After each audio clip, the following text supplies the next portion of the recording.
overnight has given birth to a new media, and that is leading to a new form of journalism.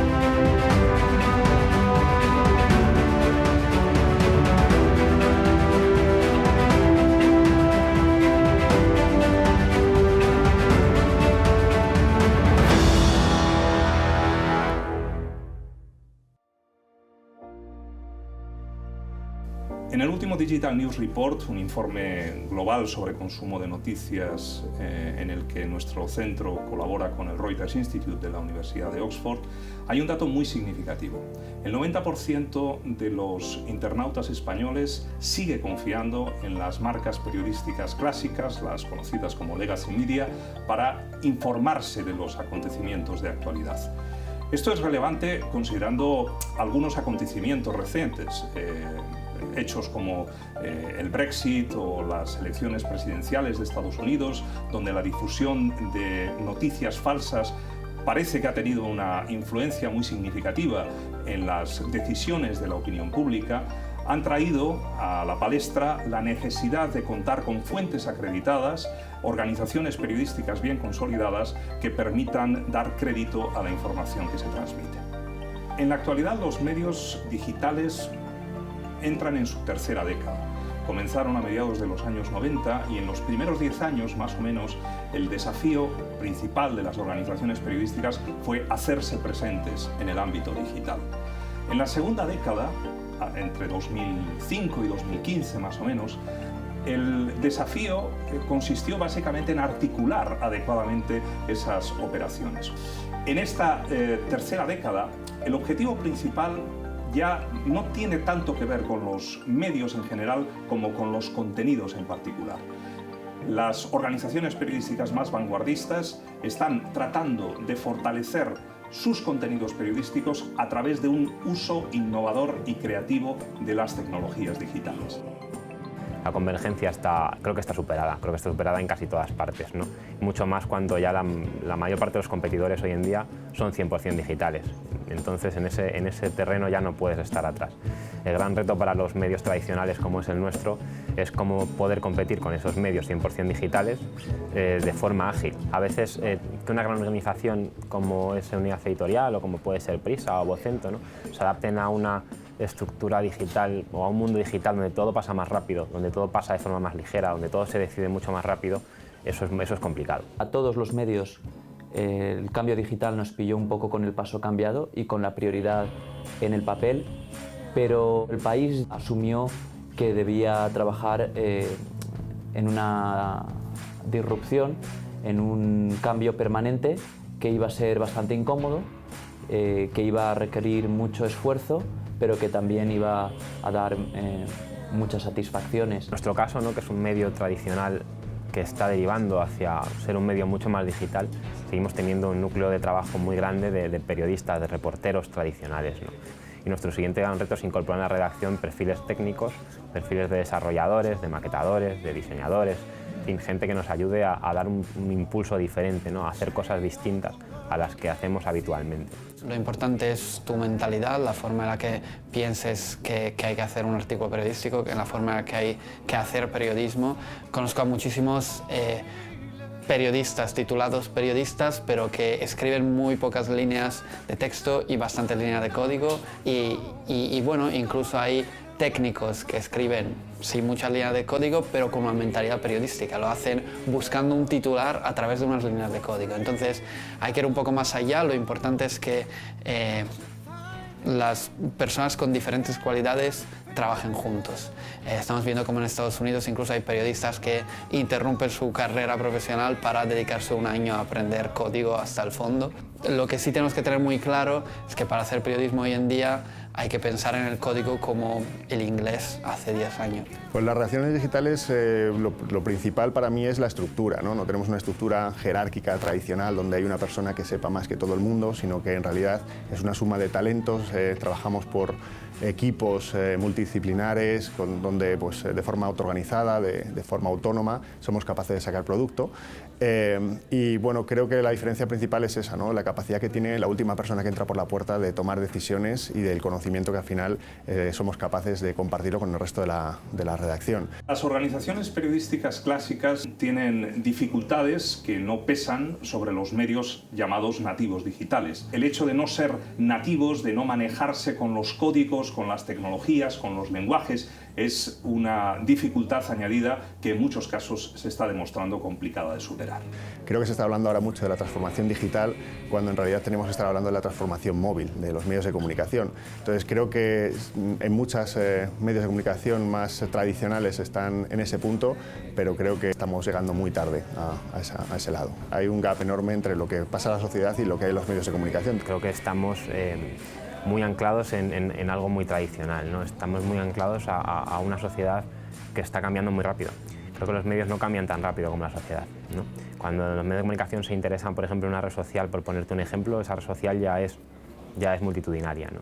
Tenemos que estar preparados para otras revoluciones que deban venir. El Internet de las cosas, el hecho de que haya dispositivos conectados con tu hogar, que te hablen, que puedan imprimir cualquier información en una nevera o en una televisión, ese yo creo que va a ser el siguiente reto al que todavía los medios no estamos llegando. La tecnología año tras año nos sorprende. Hace unos años hablaba de los smartphones, ahora están los smartwatches, están agregadores de contenido, el periodismo está cambiando y tenemos que adaptarnos muy rápido. Tenemos que tener, en nuestro caso tenemos un laboratorio de innovación donde tratamos de probar, experimentar, de testar con los usuarios nuevos soportes, nuevas formas de comunicar, y con los datos analizados pues ya intentamos entender cuáles serían los próximos pasos que tenemos que dar. Entonces sí que es verdad que si no estás innovando, si no estás entendiendo las nuevas tecnologías, antes o después te quedarás fuera. La experiencia digital nos obliga también a innovar ahí el concepto de cadena, el concepto de programación como una parrilla. Todo eso está en discusión desde el momento en que las nuevas tecnologías digitales cuestionan directamente lo que es una cadena de radio. Ahora no es necesario tener postes para hacer radio y llegar a la población. Digitalmente se puede hacer. El consumo bajo demanda también ha redefinido lo que es el concepto de la parrilla, de programación.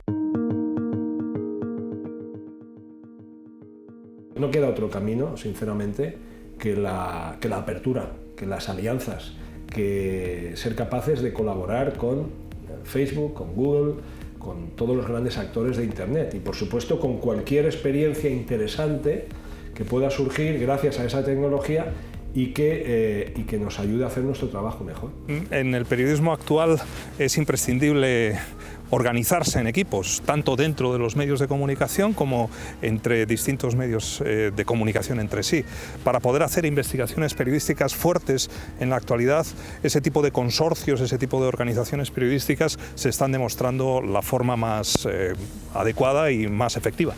Tenemos que convertir las empresas periodísticas en empresas tecnológicas y es un paso importante que tienen que tener conciencia pues, los directores de los medios de comunicación, porque esto no va de escribir noticias, de tener fuentes, sino que también va de cómo contamos esa información, cómo trabajamos de forma conjunta desarrolladores, gente de analítica, gente de diseño con periodistas, ¿vale? No trabajan los técnicos para los periodistas, sino trabajan con los periodistas, y justo cuando se hace ese mix de unión de esos equipos multidisciplinares pues hacen que las cosas sucedan. Hacemos cosas impactantes para la audiencia. Las grandes plataformas de información o de contenidos en este momento son Facebook, son YouTube, son Twitter y todas las redes sociales en las que circula comunicación y circula información, y ahí los periodistas hemos pintado muy poco.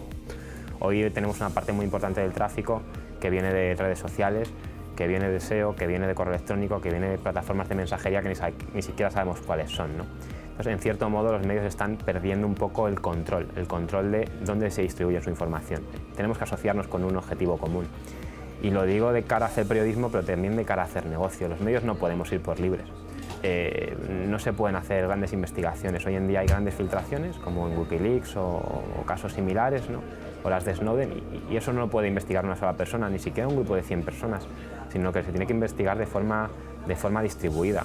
Nosotros creemos mucho en proyectos colaborativos con medios de otros países, como por ejemplo hicimos en Medicamentalia, porque es imposible tratar temas grandes internacionales con enfoques en diferentes países sin la colaboración de periodistas locales que conocen mucho mejor su país que tú. Nosotros creemos que es mucho más efectivo trabajar con periodistas de un sitio que te pueden explicar su país, intercambiar puntos de vista, hacer proyectos globales sobre cómo está, por ejemplo, el acceso a los medicamentos en el mundo, que intentar ir solo país por país entendiendo todo, creyéndote que eres más listo que él.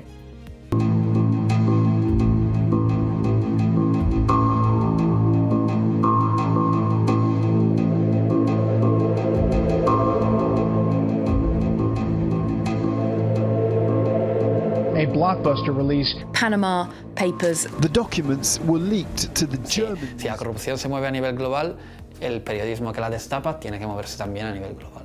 Las nuevas tecnologías nos lo hacen tremendamente fácil, trabajar en colaboración, ¿no? Además, como demuestra la investigación, la última que hicimos con el consorcio, los papeles de Panamá, los periodistas pueden fiarse de los otros periodistas. Si decidimos todos fiarnos de todos, pues esa colaboración se hace realmente enorme y ocurre que durante 9 meses los periodistas mantengan el secreto sobre un enorme proyecto sobre el que están trabajando y que gracias a esta confianza que han generado va a tener un impacto y ha tenido efectivamente un enorme impacto a nivel global. También creo que tiene que ser una tendencia colaborar y abrir tus datos y abrir tu metodología y tus fuentes para decirle al lector que puede comprobar cada coma de lo que tú no has puesto, porque el periodista ya no es un ser intocable que dice lo que quiere y nadie le pone en duda. Tiene que rendir cuentas también ante los lectores. ProPublica fue un poco, o por lo menos el primer medio grande que tenía esta moción sin ánimo de lucro, de datos abiertos, de trabajar con datos de forma colaborativa y permitir que todos los datos de sus investigaciones fueran públicos y también de tener una metodología abierta y de explicar cómo ha sido ese proceso, ¿no? Seguramente sea el referente y es el referente un poco para todos. Nosotros queremos colaborar con medios, nosotros no somos competencia, hacemos otro tipo de investigaciones más a largo plazo, pero necesitamos la ayuda de los medios para llegar a más gente. En España, con los medios tradicionales, es muy complicado hacerle entender a un director de periódico tradicional que tú has hecho una investigación y ellos la pueden coger sin dinero mediante, que es una cosa que les cuesta muchísimo entender, y republicarla citando la fuente. En esta época en que cada vez cuesta más ser protagonista y ser relevante en un mundo que va a una velocidad tremenda, los periodistas y las redacciones tenemos que ser abiertos, generosos. Tenemos que aprender a hacer algo que no hemos hecho durante muchos años, décadas, siglos casi, que es trabajar en colaboración. El periodismo ya no puede venderse como una plataforma unidireccional, ¿no? Nosotros creemos que una noticia que no explica de dónde vienen esas cifras que saca o cuál ha sido su metodología o cuál ha sido la fuente no es creíble y un lector no tiene por qué creerlo. El periodismo de datos es una de las líneas emergentes más claras de los últimos años. Ese periodismo basado en grandes volúmenes de datos está dando lugar a algunas de las manifestaciones de los productos periodísticos más avanzados. El periodismo siempre ha funcionado con datos. Los datos siempre han sido la base del periodismo. Sin datos no hay periodismo. Incluso los datos son necesarios para tener una buena opinión, un buen editorial, un buen análisis. El dato es la base de todo el periodismo y siempre lo ha sido. El periodismo de datos es simplemente periodismo hecho a partir de entrevistar unos datos. Llevamos décadas viendo ejemplos de periodismo de datos en diferentes medios, sobre todo en Estados Unidos. ¿Cuál es la diferencia hoy en día? Que hoy en día entrevistar una base de datos muy grande es relativamente muy sencillo con respecto a lo que era simplemente hace 10 años o hace 5 incluso, ¿no? Entonces por eso estamos viendo cómo se está difundiendo cada vez más, se está arraigando cada vez más y de hecho en todas las grandes investigaciones de los últimos años, si no están todas basadas en datos, todas tienen una parte muy importante de análisis y descubrimiento de datos. Nuestro trabajo es encontrar esa historia dentro de los datos, pensar en la mejor forma posible de contarla y aportar nuestra expertise al resto de la redacción, a los reporteros, y que ellos nos ayuden incluso a contar una historia. Por eso yo creo que es fundamental esa parte de colaboración entre el periodista de datos y el reportero clásico. El trabajo que hicimos a nivel internacional sobre los inmigrantes que mueren intentando llegar a Europa, todo el mundo sabe que mueren migrantes, pero resulta que hasta hace 2 años nadie se había puesto a contar cuántos eran.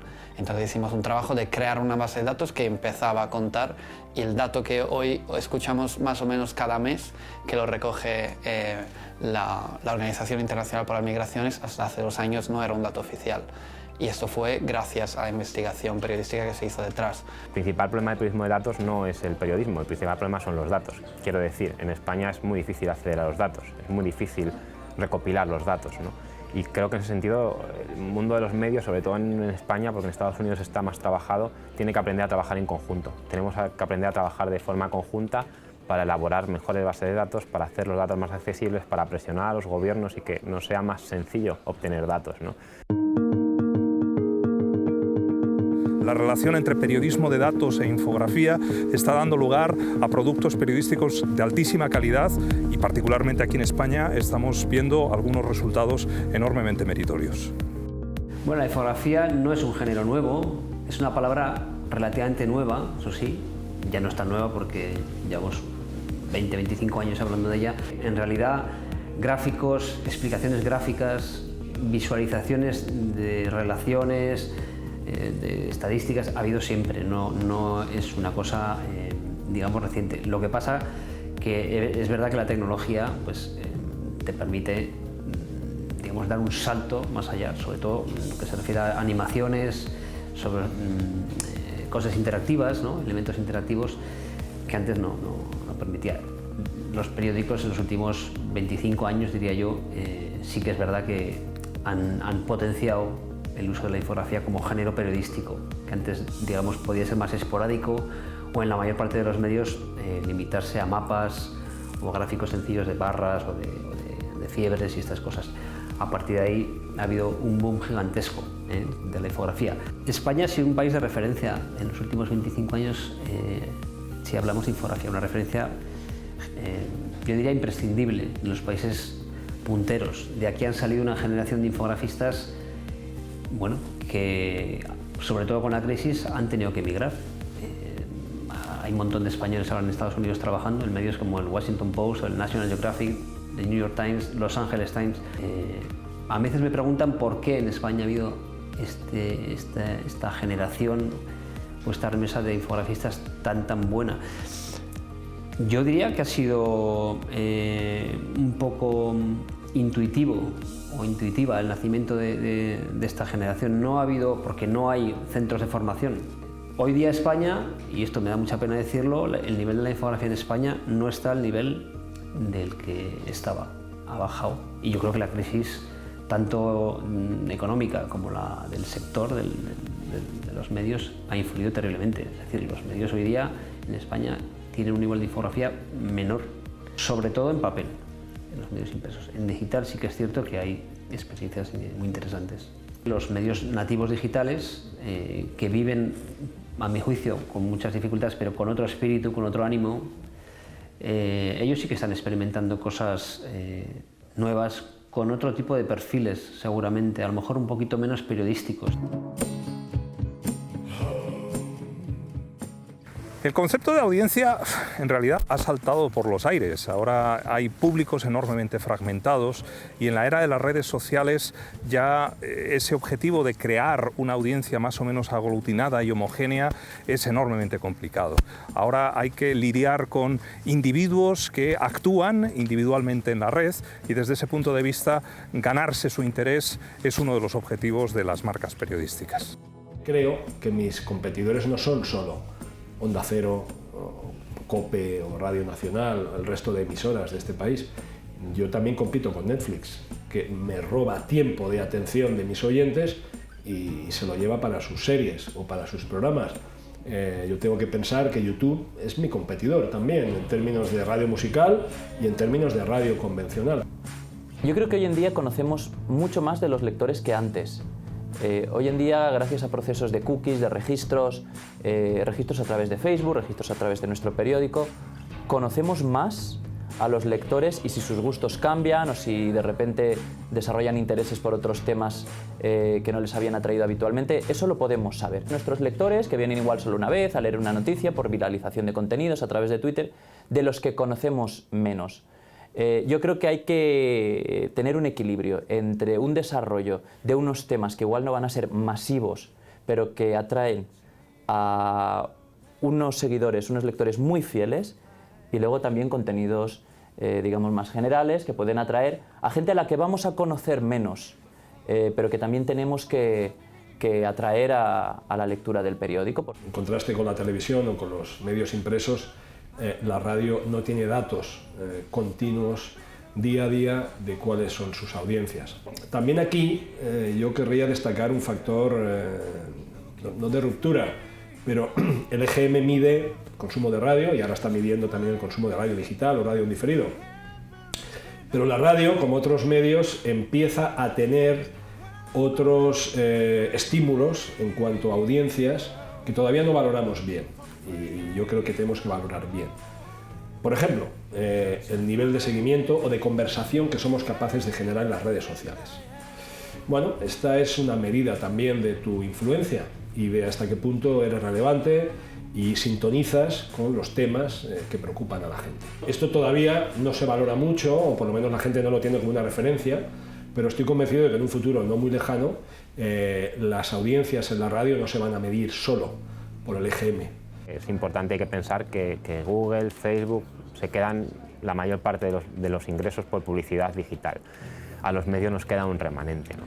Y ya somos muchos medios a repartir. Entonces la principal dificultad está en ver cómo ese 80% o 70-80% que se quedan los grandes distribuidores de información, que son las redes sociales y los buscadores, cómo podemos lograr que algo de eso repercuta en nosotros.